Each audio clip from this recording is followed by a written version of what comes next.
পানির স্তর, আসা যাওয়ার পথ ও আবহাওয়া অনুকূলে থাকায় মৌলভীবাজারে বাইক্যাবিলে বেড়েছে জলচর পাখির সংখ্যা। বেসরকারি গবেষণা সংস্থার তথ্য মতে গত ২ বছরের চেয়ে এবছর ৩,০০০-এর বেশি পাখি এসেছে।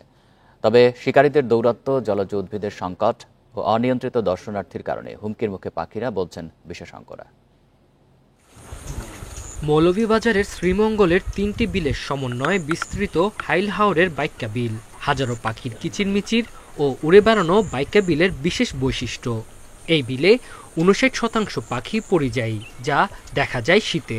বন জঙ্গল দেখলাম, পাখিদের কিচিরমিচির শুনলাম, আর আমি অনেক আনন্দ পেয়েছি। বিভিন্ন ধরনের পাখি দেখলাম, হাঁস দেখলাম, সবার নাম আমার জানা নাই, বাট যতটুকু দেখেছি অনেক ভালো লাগতেছে।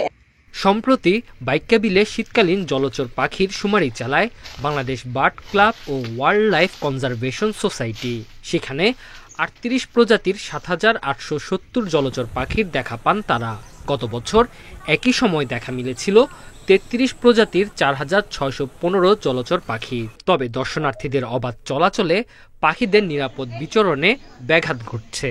সাইবেরিয়া থেকে এখানে পাখি আসে, তো তাদের সংরক্ষণের জন্য বা তাদের একটা অভয়ারণ্য তৈরি করার জন্য আমাদের নিজেদের মধ্যে সচেতনতা তৈরি করা উচিত। আমাদের শান্তিপূর্ণভাবে এই পরিবেশটাকে এনজয় করা উচিত, পাখিদেরকে কোনোভাবে ডিস্টার্ব করা উচিত না। পরিযায়ী পাখির সংখ্যা নির্ভর করে পানির স্তর, আগের মৌসুমের পরিস্থিতি এবং যাতায়াতের পথের উপর। বিশেষজ্ঞরা বলছেন, পাখিদের নিরিবিলি পরিবেশ নিশ্চিতে কার্যকর উদ্যোগ জরুরি।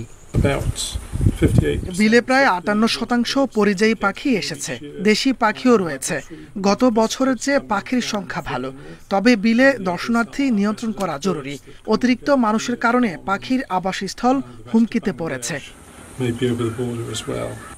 ২০১৪ থেকে ২০১৯ পর্যন্ত শীতে প্রতি বছর গড়ে ৯,০০০ জলচর পাখি ছিল বলে জানিয়েছেন গবেষকরা। Independent news.